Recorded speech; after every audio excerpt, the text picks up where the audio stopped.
Welcome to Voices of Power, the podcast that explores the extraordinary minds and journeys of individuals who didn't just participate in the future, but created it. Today, we're talking about a name synonymous with innovation, design, and a relentless pursuit of perfection that revolutionized industries, Steve Jobs. That's right, Sarah. We're delving into the life of Stephen Paul Jobs, a figure who, for decades, was the mercurial genius behind Apple, a man whose unique blend of artistic vision and technical insight transformed computing, music, and mobile communication. His story is a powerful testament to the impact of intuition, uncompromising standards, and the courage to think different. And whether you remember him as the young rebel of Silicon Valley, the intense CEO, or the magnetic presenter unveiling revolutionary products, his life offers profound lessons in creativity, resilience, and the relentless pursuit of one's passion.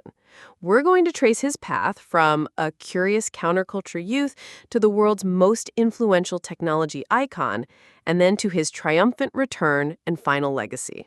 We'll explore his early experiments, the legendary founding of Apple with Steve Wozniak, his dramatic departure and subsequent success with NeXT and Pixar, and his astonishing comeback that led to the iPod, iPhone, and iPad. We'll also touch on his unique leadership style and the controversies that often swirled around his intense personality. Prepare to be inspired, challenged, and perhaps even rethink what true innovation means. This is the story of Steve Jobs. Mark, Steve Jobs' story is deeply rooted in the counterculture movement of the 1960s and 70s, which profoundly shaped his unique approach. Absolutely, Mark. Stephen Paul Jobs was born on February 24th, 1955 in San Francisco and adopted by Paul and Clara Jobs. He grew up in Silicon Valley, surrounded by engineers and the burgeoning electronics industry.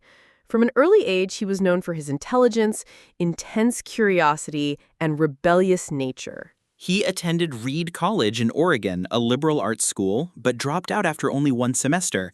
However, he continued to audit creative classes, famously taking a calligraphy course that he later cited as foundational to his obsession with typography and elegant design in Apple products. After Reed, he took a job at Atari, the pioneering video game company, and later embarked on a spiritual journey to India. These experiences, steeped in Eastern philosophy and counterculture ideals, gave him a unique perspective on simplicity, intuition, and user experience. His pivotal partnership in his life began with Stephen Wozniak, a brilliant electronics engineer whom he met in high school. Wozniak had a knack for designing circuit boards. Jobs had the vision and the marketing savvy. In 1976, at the tender age of 21, Jobs and Wozniak founded Apple Computer in Jobs' garage, famously selling Jobs' Volkswagen van and Wozniak's scientific calculator to raise capital. Their first product was the Apple I, a circuit board kit. The true breakthrough came in 1977 with the Apple II, one of the first highly successful mass-produced personal computers. It was user-friendly, beautifully designed for its time, and crucially played a key role in making computing accessible to homes and schools. This early success quickly propelled Apple into a major player in the nascent personal computing industry. Jobs was driven by a vision to put computers directly into the hands of ordinary people, breaking free from the command line interfaces common at the time. He famously visited Xerox PARC in 1979 and was captivated by their graphical user interface, GUI, and mouse technology. This inspired the development of the Apple Lisa and, more importantly, the Macintosh. The Macintosh launched in 1984 with its iconic 1984 Super Bowl commercial was a revolution. It truly made computing personal and intuitive for millions. It emphasized graphical simplicity and elegant design, principles that would define Apple. Despite the Macintosh's groundbreaking design, its initial sales struggled, and Jobs' intense, often confrontational management style created friction. In 1985, after a power struggle with CEO John Sculley, Jobs was forced out of Apple, the company he co-founded. It was a devastating blow for him. Mark, being forced out of Apple could have been the end of Steve Jobs' story, but it proved to be a transformative period of growth and new triumphs. Absolutely. Instead of disappearing, Jobs founded NeXT Inc. in 1985, a computer platform development company focused on higher education and business markets. While NeXT computers were technologically advanced, they struggled to achieve widespread commercial success. However, Next software, particularly its Next Step operating system, was groundbreaking. It was object-oriented and highly advanced, and it would later play a critical role in Apple's future. But perhaps his most surprising and ultimately successful venture during this period was in an entirely different industry, animation. In 1986, Jobs purchased the computer graphics division of Lucasfilm from George Lucas for $10 million, rebranding it as Pixar Animation Studios. Pixar was initially a hardware company, selling graphics computers, but under Jobs' ownership and with the creative genius of John Lasseter and Ed Catmull, they shifted focus to animated films. This led to a partnership with Disney and the release of Toy Story in 1995, the first feature-length computer animated film. It was an instant blockbuster, critically acclaimed, and a massive commercial success. Pixar went on to create a string of beloved and successful films, A Bug's Life, Monsters, Inc., Finding Nemo, proving the power of digital animation. In 2006, Disney acquired Pixar for $7.4 billion, making Jobs Disney's largest individual shareholder. These wilderness years were crucial. They taught Jobs humility, sharpened his focus on core competencies, and validated his ability to build successful companies outside of Apple. He learned valuable lessons about patience, collaboration, and the power of creative talent. Mark, by the mid-1990s, Apple was struggling. It was losing market share, its product line was bloated and confusing, and it was on the verge of bankruptcy. That's when the unthinkable happened. In late 1996, Apple acquired NeXT for $400 million, primarily to use its Next Step operating system as the basis for the next generation of Mac software. As part of the deal, Steve Jobs returned to Apple as an advisor to then CEO Gil Amelio.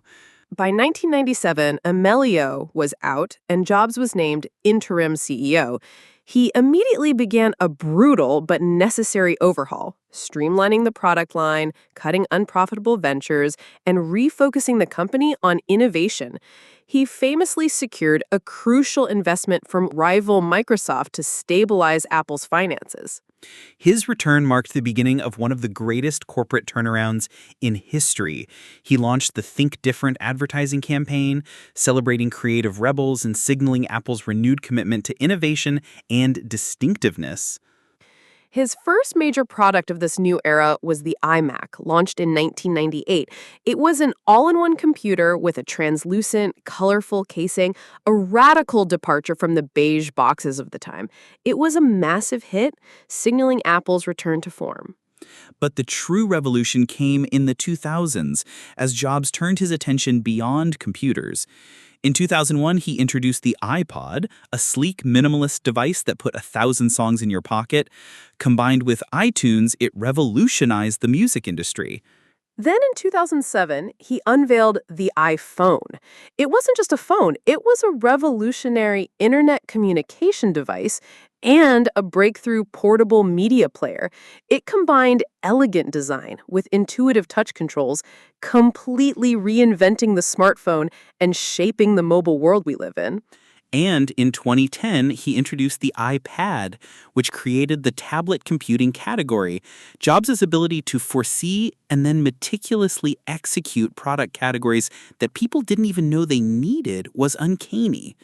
Under his leadership, Apple became the most valuable company in the world, renowned not just for its technology, but for its design, user experience, and powerful brand identity. He built an ecosystem of hardware, software, and services that continues to dominate. Sarah, Steve Jobs passed away on October 5th, 2011, at the age of 56 after a long battle with pancreatic cancer. His death was a massive loss to the technology world, but his legacy continues to grow. What do you see as his most profound contributions? For me, Mark, it's his relentless obsession with design and user experience. He elevated technology from mere function to a form of art. He believed that products should be beautiful, intuitive, and a joy to use, a philosophy that now influences every industry. Absolutely. He wasn't just about speed or power, he was about simplicity, elegance, and making technology disappear so users could focus on what they wanted to create.